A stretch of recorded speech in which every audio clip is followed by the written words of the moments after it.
Good day, Crime Talk aficionados. Wow, we have a busy day, a lot of verdict watching taking place. We also have a show for you today. First on the docket, Chad Daybell, murderer or victim number 5. Scott Peterson gets some of what he wants, and some of that is DNA testing. The number 1 golfer in the world gets his charges dismissed. Bryan Kohberger is going to appear back in court again today. A former mayor and police officer is charged with multiple murders. P. Diddy, the state of New York wants their key back, but they may give you an indictment to replace that. And then what should we do with people who prey on kids? Well, the state of Louisiana thinks they may have the answer. And then our dumb criminal of the day. Let's talk about it. Hi, lawyer.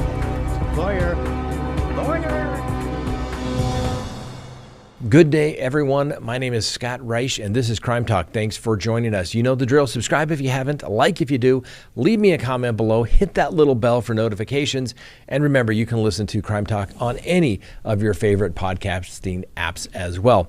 All right, first thing, lots of verdict watching going on today. Obviously, New York City, the case of the people of the state of New York versus Donald J. Trump, a.k.a. former president of the United States. The jury is deliberating. They deliberated about 4 hours yesterday, and they resumed about 9:30 this morning. Some weird things in that particular case, and I'm not the only one that's mentioning it, is that the jurors don't get a copy of the jury instructions to take back with them. That is bizarre. I cannot think of any trial that I've ever done that the jury doesn't get a copy of the instructions. That's the instructions on the law. That has all the elements to go through and decide if the government has met their burden. Very bizarre to me, very bizarre to me. And then they're reading back portions of the testimony of some of the witnesses. Once again, very odd to me. Every case, whether it's been in a federal case or state case, you don't get it. That's why the jury is allowed to take notes, and then they have to rely upon their notes and their collective memory as to what the testimony was, because it's not a certified transcript that the jury would normally get to look at. It's just not possible to do that. So that's why juries have to rely among themselves. Very odd. We'll wait and see. And obviously the world wants to know what is the verdict going to be. Next, we have the jury deliberations for Chad Daybell, which we'll talk about here in a minute. As soon as anything happens on that, we will bring it to you. Now, yesterday, we didn't do a show. Now, I was hoping that I was going to be able to be in the office to see all of the deliberations and chime in as as they started out. Unfortunately, though, that didn't take place, and I had an early morning court appearance, and then I had to go some 2 hours east of here to go see a client with my investigator. So you may have seen me yesterday. I was in my car. Then I jumped into another car. That was the investigator's car to go 2 hours out on the Eastern Plains where my client is being held on a federal matter. And then, obviously the 2 hour drive back plus the several hours in the jail. So we didn't get a show yesterday. So I apologize for that. But had the cell signal maintained, we would have been there with you for the whole time. So, all right, let's go ahead and open the record for May 30th, 2024. And first on the docket is obviously the Chad Daybell case. Now, the jurors in the Chad Daybell case are finally deliberating as to whether he is guilty of the 3 killings. And they have to decide based upon the evidence and the closing arguments. Now, remember, closing arguments are not evidence. That is what the prosecutor and the defense attorney are asking the jury to consider when saying whether they have met their case or they have not. Anyway, the jury got the case about 4:30 yesterday afternoon, and 5 jurors were chosen as the alternate jurors. Now, the prosecution, and I think the prosecution's closing was very good. It was very methodical, chronological, and they laid out their theme that Chad Daybell cared about just a couple of things: money, power, and sex. That was their theme in the Lori Vallow case. That was their theme in this particular case. And Lindsay Blake told the jury during the closing arguments that first of all, she started off with that jail call from Lori Vallow to Chad Daybell when he's talking about, they're getting warm on the property when they find the kids. And remember, if you go back and listen to all our previous shows, what did I tell you is the worst piece of evidence? for him? That particular audio. That call was the worst. She started off with that audio in her opening, just played it first and then began her opening. Very good, very impactful. And it sounds like a guilty man. They're getting close. Okay, I'll talk to you later. I've said from the beginning, as soon as that was released, that was some of the worst evidence against him. Now, the defense's closing argument was a little more, hey, Chad Daybell was going to be the next victim, victim number 5. Pryor argued that Chad Daybell didn't know where the kids were until that fateful day on June 9th when they were discovered on his property. He said until then, only Lori Vallow knew what was going on. Chad Daybell is saying the kids are safe because Lori told them the kids are safe. He's saying there's a simple solution because this was a custody fight. Now remember, this is all closing argument, but remember, Chad Daybell didn't take the stand to testify to that. But remember, the defense attorney can argue reasonable inferences drawn from the evidence or the lack thereof. Now, Pryor did also say that Alex Cox had the motive and that he had killed Tylee and JJ, who had become expendable after being witnesses to the murder of Charles Vallow. Now, the only thing that can cause Alex Cox to spend the rest of his life or worse in Arizona is a 16-year-old girl and an autistic 7-year-old little boy, Pryor argued. That was the reason why they had to be killed. Pryor emphasized that Chad Daybell's cell phone location was not found at his property while Cox was there, and said he was not there when JJ's body was dumped in the ground by Alex Cox. He also said it would have taken a bonfire to burn Tylee's body, and no neighbor reported seeing any bonfires of any type. There was no bonfire. It wasn't there. I can't prove to you where Alex Cox burned the body. I don't know, Pryor argued, but Pryor said Alex Cox is the one that was responsible for this. Pryor argued that Chad Daybell was the target on the attempted shooting by Alex Cox weeks before Tammy Daybell's death. Alex Cox is a murderer, and he is not shy about shooting people. He shot at Brandon Boudreaux. He murdered Charles Vallow. Chad Daybell was next, and to make the plan nice and neat, let's bury the body on Chad Daybell's property. Pryor also argued that the prosecutor insinuated that the plan discussed by Chad and Lori in text messages was to kill the kids, but really the plan was to gather the sick and impoverished to Rexburg. Now, Pryor also said that multiple times that Chad Daybell had a right to believe what he wants to believe. He said Chad Daybell was a pot stirrer who talked about uncomfortable religious things, and that made him a target. He began and ended his arguments by saying that the burden is on the prosecution to prove that Chad Daybell is guilty beyond a reasonable doubt, and there is in fact reasonable doubt. If you have doubt about what happened here, the verdict has to be not guilty. That's what the law says. He went into a little bit of confirmation bias and said jurors have been shown a handful of text messages about dark spirits, a plan, and references to light and dark ratings. We're not shown thousands of other messages related to this case, and you can always find a text message or message, some kind of thing that may be slanted or turned in a way to benefit one position or another. Now remember, the defense never has to present any evidence, but they certainly have access to that evidence as well. And if they wanted to introduce that, they could have through the appropriate witnesses. Anyway, the defense claimed investigators were influenced by confirmation bias. He emphasized that the man who performed the autopsy on Tammy Daybell didn't reach out to her children to ask about her health. He said the doctor and the officers had testified, picked a target, and looked only to find the proof that Chad Daybell was guilty. These officers failed this investigation. They failed the investigation looking up to the facts of the case. Pryor said that Melanie Gibb, who was staying at Lori Vallow's apartment when investigators believed JJ was killed, was the source of these unusual religious beliefs, and he said that she, ironically, left Vallow's home with her boyfriend, David Warwick, about 10 minutes after Cox left Chad Daybell's property. He claimed they went to help bury the 7-year-old's body. Now, Pryor said the plastic bags JJ was wrapped in and a handprint from Cox and a hair from Lori Vallow. He said they also were blonde hair. That did not belong to Lori Vallow, and Mr. Pryor claimed that that hair belongs to Gibb, although it was never tested. Anyway, Pryor argued that Tammy Daybell's death was not a homicide. He said it would have been impossible for Chad Daybell to smother or asphyxiate his wife the way the prosecutors claimed, and that it would require some 600 pounds of pressure. Prosecutors then asked jurors in their closing to focus on the facts, and Blake contested multiple statements made by Chad Daybell during the rebuttal closing argument, encouraging the jurors to go where the evidence leads. She argues that Chad Daybell didn't believe the missing children were safe. He was heard speaking in the past tense when someone asked where Tylee was, saying she didn't like me. Blake said that Chad Daybell knew that JJ wasn't with his grandmother, yet told others that he was. She also said no evidence indicates that Gibbs went to the Daybell home as Mr. Pryor had alleged. Anyway, the prosecutors also told jurors that the Chad Daybell is not implicated in Charles Vallow's death. He was killed 10 days after he threatened that he was going to confront Tammy Daybell about the affair between Chad and Lori Vallow. She also said Chad Daybell was not texting Lori Vallow just before Vallow was killed and throughout the day.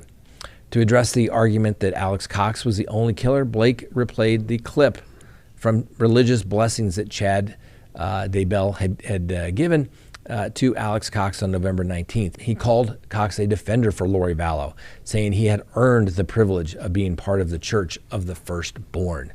You've already assisted us in the way that can never be repaid, and you will continue to do so. Now, obviously, Chad Daybell is charged with the murders of JJ, Tylee, and Tammy Daybell, and he's accused of conspiracy to commit first-degree murder on each of the victims, grand theft, and 2 counts of insurance fraud. If he's found guilty, guess what? We'll go to the penalty phase of the trial, where the jury will decide whether he's given a death sentence or will spend the rest of his life in prison without the possibility of parole. Now, while we were filming this, the jury had noticed that one of the instructions was wrong, and so the judge held a brief hearing to address that issue. It just shows you how important jury instructions are, and that yes, even though all the attorneys and the judges, everybody looks at them, the most important thing, and sometimes they're overlooked because by the end of the trial, everybody's tired, everybody's read them over and over again, and then you have somebody that hasn't read them and says, hey, you made a mistake. That's another reason why they're also read aloud to the jury, so that the jury gets to hear it, and the people that have typed it all up also get to make sure there are no mistakes as well. That's the best way of proofreading. It really is. Next in the docket, Scott Peterson. He's kind of getting what he wants. A judge has denied Scott Peterson's request for DNA testing on all of the items that he requested, but one of the 14 items presented in the defense motion is granted. Now, during a hearing yesterday, Judge Hill ordered the retesting of a 15 by 15-inch length of duct tape that was recovered from Laci Peterson's pants at the time of the autopsy of Laci Peterson. Now, the judge also partially granted discovery related to the prior DNA testing of that item as well.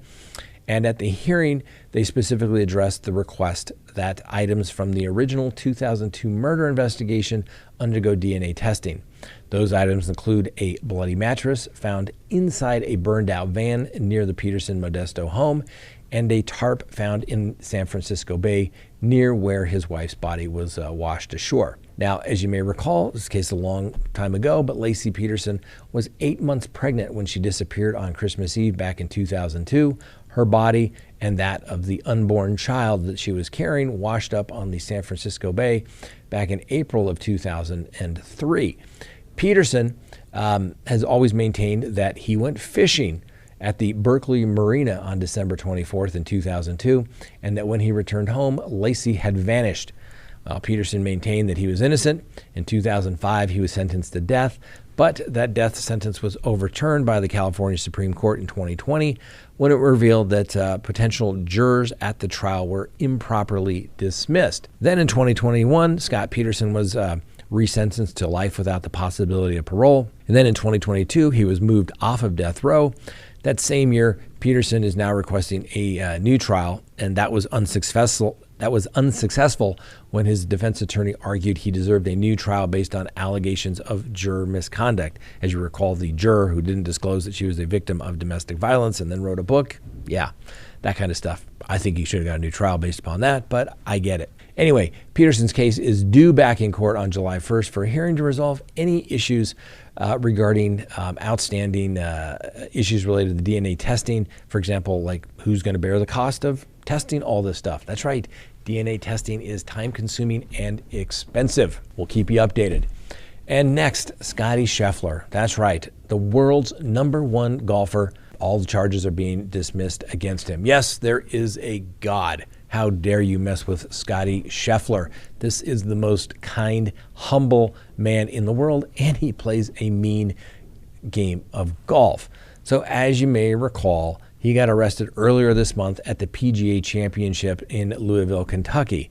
Now, Scheffler was taken into custody by the Louisville police outside the Valhalla Golf Club ahead of the tournament's second round. He was booked on 4 criminal counts, including assault on a peace officer, criminal mischief, reckless driving, and disregarding signals from officers directing traffic.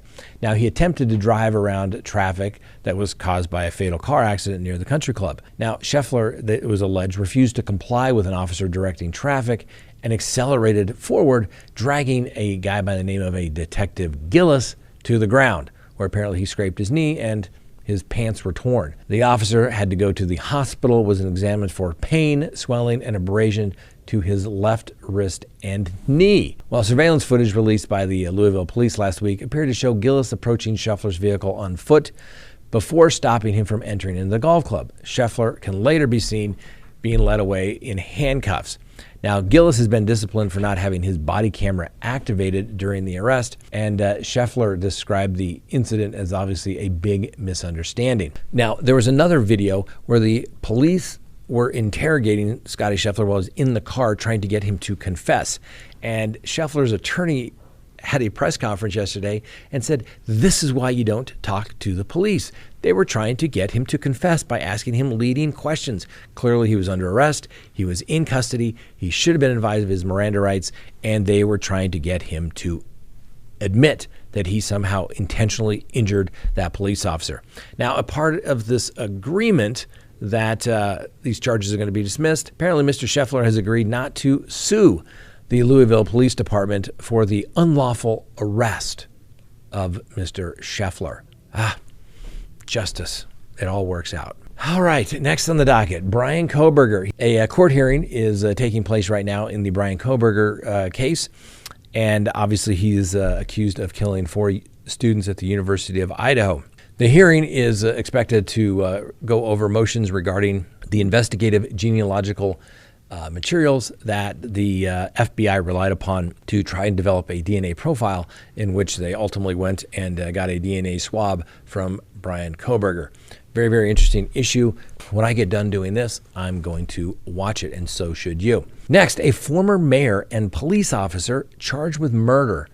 So Jay Ostrom had an initial appearance in Clay County, South Dakota, a day after he was charged with 3 counts of first-degree murder in a triple homicide in Centerville, South Dakota.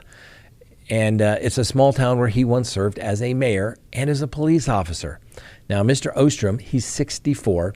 He appeared in front of a judge without an attorney regarding he's going to ask for a court-appointed attorney. He did not enter a plea as of yet. Anyway, Mr. Ostrom, at the court hearing, the judge asked if he understood the charges against him as it relates to the intentional deaths of Paul Frankus, Zach Frankus, and Timothy Richmond. Now, it's alleged in the arrest affidavit that police received a call about 9:44 p.m. on Monday night from a Zach Frankus saying that his brother, Paul Frankus, had been shot and killed with a shotgun at their house. Now, Zach Frankus eventually told the dispatcher that he too had been shot and then stopped speaking soon afterwards. When the police arrived on the scene, they saw Ostrom leaving the home, identified as the scene of the shooting. And when he eventually stopped and obeyed the commands to lay on the ground, officers found him bleeding from the left hand, and he smelled of alcohol with a .380 handgun and an assault rifle, AR-15 type of a rifle as well. And he also had a spent shotgun shell casing and a spent rifle casing on his person. Anyway, Paul Frankus, Zach Frankus, and Richmond were all found dead inside the home. Now, the affidavit says that Ostrom's wife told police when they contacted her that Paul Frankus had forcibly kissed her and exposed his genitalia to her while they were drinking on May 23rd. She told police that she had informed her husband, Ostrom, of this on the night of May 27th, leading him to leave the house in a rage. She also told police he didn't say where he was going and that he had no weapons, and she said that he may have had weapons in his car. Anyway, this guy has 20 years of law enforcement experience, and like I said, the mayor. Just goes to show you, ladies and gentlemen, it can happen to anyone. What have I always said? There will always be crime as long as you have sex, drugs, and alcohol. And we had here too, apparently. Little sex, maybe. Attempted sex. Alcohol. It's always there, ladies and gentlemen. It's always there. Next, P. Diddy. That's right, Sean Diddy Combs. Remember the guy that once got a key from the city of New York? Well, they want their key back. And what he may get in exchange is an indictment. So he is facing, old P. Diddy is facing a potential charges coming down, as apparently a grand jury has been selected to hear evidence against him in a federal probe.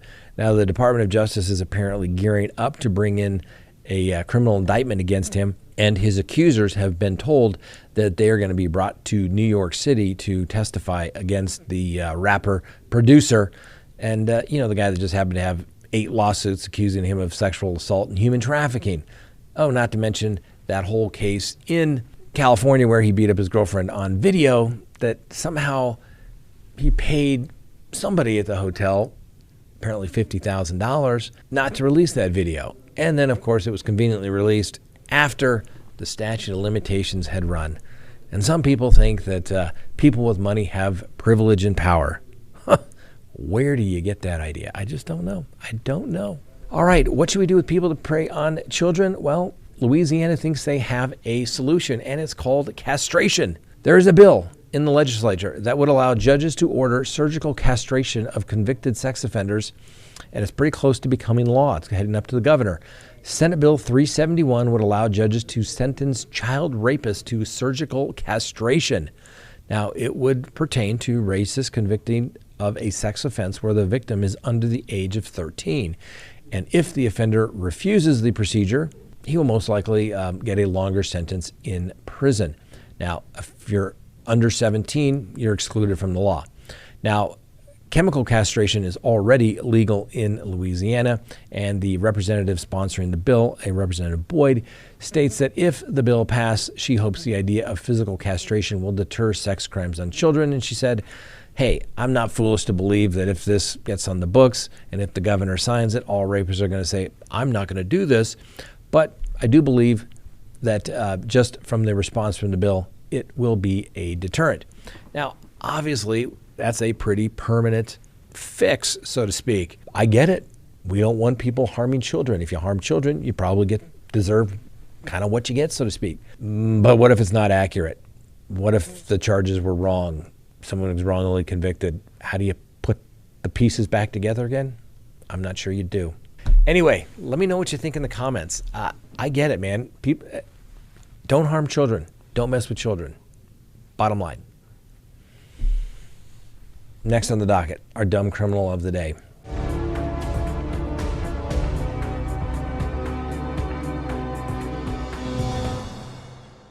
This man deserves to be our dumb criminal. So a judge seemed a little surprised that when a man was busted for driving for a suspended license, appeared via the court appearance via Zoom. Guess where? That's right, driving. Corey Harris showed up on the screen behind the wheel when the Washtenaw County judge, a Cedric Simpson, looked a little dumbfounded. You stationary? I'm pulling in right now at this second. Yes, I am. All right. What are we doing? Your Honor, we are respectfully requesting an adjournment in this matter, up possibly 2 to 4 weeks if the court would allow. Okay. So maybe I don't understand something. This is a driving while license suspended? That is correct, Your Honor. And he was just driving. And he didn't have a license. Is with the charges, Your Honor, yes. No, I'm looking at his Yes. record. He doesn't have a license. He's suspended and he's just driving. That is correct, Your Honor.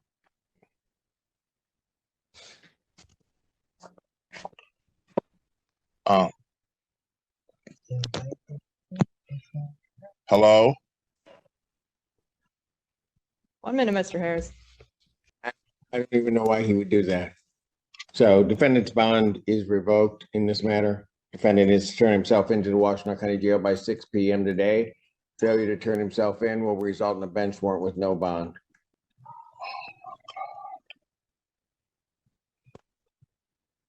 Thank you. Thank you, Your Honor. Mr. Harris, I'll be giving you a call.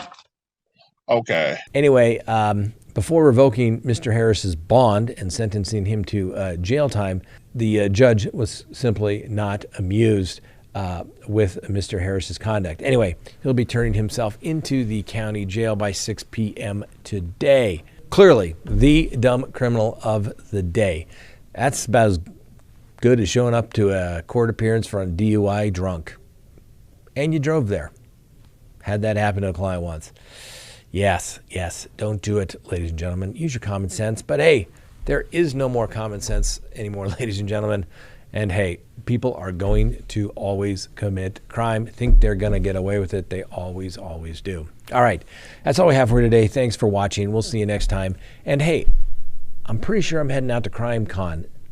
I'm going to delay today because of a trial that got dismissed this morning that should have been dismissed last week, but the district attorney didn't have the professional courtesy to file a motion to dismiss, which of course cost my client additional time and money having me prepare and show up for court. Very unprofessional, I might say.